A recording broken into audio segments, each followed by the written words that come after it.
இந்த மனோஜும், விஜயாவும் சேர்ந்து மிகப்பெரிய முட்டாள்தனத்த பண்ணிட்டாங்க அப்படின்னு நினைக்கிறவங்க மறக்காம கமெண்ட்ல சொல்லுங்க. ஏன் அப்படின்னா, இப்போ அண்ணாமலை அப்பாவோட சைன இந்த மனோஜ் போட்டு, அந்த வீட்டு அடமான பத்திரத்த பேங்க்ல இருந்து மீட்டு, இந்த சிந்தாமணி கிட்ட வந்து குடுத்துடுறாங்க. அதாவது ஃபினான்சியர் கிட்ட குடுக்குறதுக்கு தான் திருப்பிட்டு வந்து வச்சிருக்கிறாங்க. அவங்களோட ஐடியா என்னன்னா, இந்த ஃபினான்சியர் கிட்ட நம்ம குடுத்து வச்சிடலாம் அப்படின்னு நினைச்சுட்டு. ஆனா, அது சிந்தாமணி கிட்ட போகுது. இப்போ சிந்தாமணி நெனச்ச மாதிரியே இந்த வீட்ட வந்து அவங்க பேர்ல வாங்கிக்கிருவாங்க. எதுக்கு அப்டின்னா, இப்ப இவங்களால வந்து பணத்த திருப்பி தரவே முடியாது. ஆனா, அந்த ஃபினான்சியர் என்ன சொல்லியிருக்கிறான்னா, "உங்களால எப்ப முடியுமோ அந்த பணத்த குடுத்தா போதும்" அப்டின்னு சொல்லியிருக்கிறான். இது ₹1,00,00,000 மேல போற வீடு. இது வெறும் ₹30,00,000 நமக்கு கிடைச்சிருக்குது. அதனால சந்தோஷம் தான். அவன் குடுத்தாலும் சரி, பணத்த குடுக்கலைனாலும் சரி, வீடு இனி நமக்கு தான் அப்டின்ற மாதிரி சிந்தாமணி சொல்லிர்றாங்க.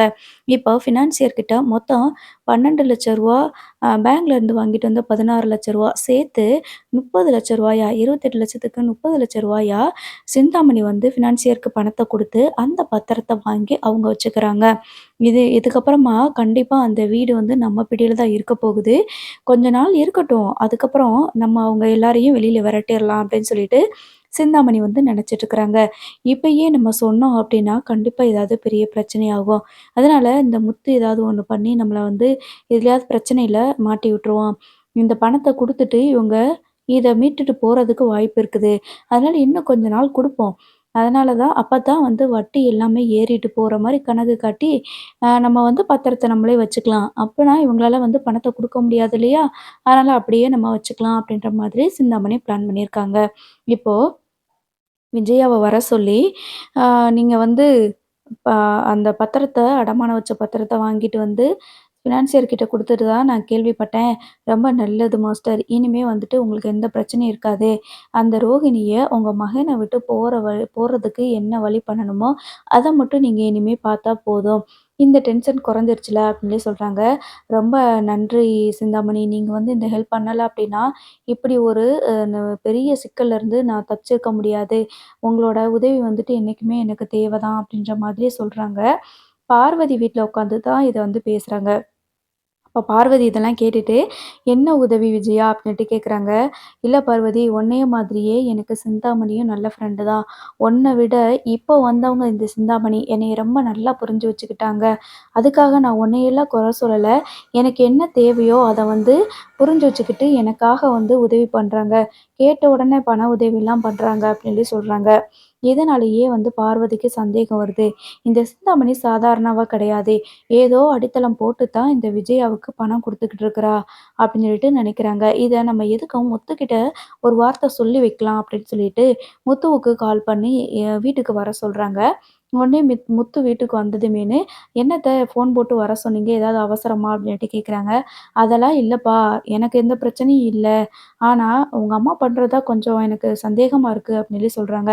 "என்னத்த சொல்றீங்க?" அப்படின்ட்டு கேட்கும்போது, "ஆமாப்பா, இந்த சிந்தாமணி கிட்ட தான் பணம் வாங்கிட்டு இருக்கிறாங்க உங்க அம்மா. அது எனக்கு சரியா வர்ற மாரி தெரியல.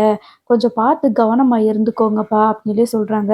அந்த சிந்தாமணி எப்படிப்பட்டவன்னு உங்களுக்கு தெரியும்ல. அதனால கொஞ்சம் கவனமா பார்த்து இருந்துக்கோங்க அப்படின்னு சொல்லி சொல்றாங்க. "சரிங்க அத்த, நான் பார்த்துக்கிறேன்" அப்படின்னு சொல்லிட்டு முத்து வந்து சொல்றாங்க. ஸோ வீட்டுக்கு வந்ததுக்கப்புறமா இத பத்தி யோசிச்சுட்டு இருக்கிறாங்க. இப்போ விஜயாவுக்கு சிந்தாமணி என்ன பண்ணியிருக்காங்க அப்படின்னா, வீடு என்னமோ 1,00,000க்கு ₹1,00,00,000 மேல போகும். அதனால என்ன பண்றாங்க அப்படின்னா, ₹1,00,000 பணத்த வந்து அ சிந்தாமணி வந்து விஜயாவுக்கு குடுக்குறாங்க. "எதுக்கு இந்த ₹1,00,000 பணம்?" அப்படின்னு சொல்லிட்டு சிந்தாமணி கேட்கும்போது, "என்ன மாஸ்டர், அந்த ரூ. 50,000 ஃபீஸ்க்கே சரியா போயிருக்கும். இன்னும் மேற்கொண்டு கேஸ் நடத்தணும் அப்படின்னா உங்களுக்கு பணம் தேவ. அந்த ரோகிணி பொண்ணு அங்கேயும் வந்து பயங்கரமா வந்து ஏமாத்திட்டா போல இருக்குது. பொய் சொல்லிட்டா போல இருக்குது. அப்ப இந்த கேஸ சாதாரணமா அவ விடமாட்டா. இன்னும் எத்தன நாளைக்கு தான் இழுத்தடிக்க போறாளோ! அதனால அந்த வக்கீல் ஃபீஸு, போக்குவரத்து செலவு அப்படி இப்படின்னு உங்களுக்கு நெறைய செலவு இருக்கும். அதனால இந்த ரூ. 1,00,000 பணத்த நீங்க வச்சுக்கோங்க அப்படின்னு சொல்லிட்டு குடுத்துருப்பாங்க. ஸோ இதையுமே வந்துட்டு அ நம்ம பார்வதி பார்த்து இதையும் சொல்லியிருப்பாங்க. ஸோ இப்போ முத்து என்ன பண்றாங்கன்னா, அண்ணாமலை அப்பா கிட்ட சொல்றாங்க. இப்போ அம்மா வந்து விவாகரத்து பண்றதுக்கு மனோஜுக்கு டிவோர்ஸ் வாங்கி குடுக்குறதுக்கு ஆர்வமா இருக்காங்க. அது சரிதான். அவனுக்கு எப்படியாவது விவாகரத்து வாங்கிர்லான்னு சொல்லி தான் நம்மளும் நெனச்சுட்டு இருக்கோம். ஏன்னா, அந்த பார்லர் அம்மா இனிமே இந்த வீட்டுக்கு வரவே கூடாது அப்படிங்கிறதுல உறுதியா தான் இருக்கிறோம். இதெல்லாம் நடத்துறதுக்கு பணம் வேணும்லப்பா அப்படின்னு சொல்லி சொல்றாங்க. ஆமா. அதுக்கு என்ன பண்ணிட்டுருக்க அந்த விஜயா அப்டின்ட்டு, என்ட்ட கூட இந்த பணத்த பத்தி எதுவும் கேட்கலையே வா அப்டின்னு சொல்லி சொல்றாங்க. அதுதான்ப்பா எனக்கு சந்தேகமா இருக்குது. இப்போ எந்த செலவு பண்ணாலும் நம்ம தான் பண்றோம். அந்த மனோஜுக்கும் பெருசா கடையில எந்த வருமானமும் இல்ல. இப்போ ஓரளவுக்கு தான் பிசினஸ் போயிட்டுருக்குது. அவனும் அந்த பிசினஸ்ல கான்சன்ட்ரேட் பண்ணி எதுவுமே பார்க்க மாட்டேங்கிறான் அப்டின்னு சொல்லிட்டு, மனோஜோட ஃப்ரெண்டு தான் வந்து என்கிட்டயே சொன்னாரு. அப்ப வருமானமே இல்ல அப்டிங்கிறப்போ, அந்த ஃபினான்சியருக்கு வேற மாசம் ரூ. 1,00,000 வட்டி வேற பணத்த வேற குடுக்கணும். அப்படிங்கும்போது இவங்களுக்கு இந்த கேஸ நடத்துறதுக்கு பணம் எங்கேருந்துப்பா வரும் அப்படின்னு சொல்லி சொல்றாங்க. அதத்தான்டா நானும் யோசிச்சேன். இவ எந்த லாயர பார்த்துருக்கா, யார்ட்ட பேசியிருக்கான்னு கூட எனக்கு தெரியாது. அப்பப்போ மனோஜ கூப்பிட்டுட்டு போறா, இன்னைக்கு கோர்ட்ல வர சொல்லியிருக்காங்க, லாயர் பார்க்கணும்னு சொல்லியிருக்காங்க அப்படின்னு சொல்றா. மத்தபடி எதுவுமே எனக்கும் ஒண்ணுமே புரியலடா. கொஞ்சம் அவசரப்படாம பொறுமையா இருன்னு சொன்னா, அதையும் கேட்டு தொலைய மாட்டேங்கிறா. இதனால என்னென்ன பிரச்சனை வரப்போகுதோ அப்படின்னு சொல்லிட்டு அண்ணாமலை அப்பா வந்து சொல்றாங்க. ஆமாப்பா. இந்த சிந்தாமணி தான் வந்து பணத்த குடுக்குறதா பார்வதி அத்தை என்கிட்ட சொன்னாங்க அப்படின்னு சொல்லி சொல்றாங்க. "என்ன சொல்ற?" அப்படின்ட்டு கேட்கும்போது, "ஆமாப்பா பார்வதி அத்தை வீட்டுக்கு வர சொல்லியிருந்தாங்க.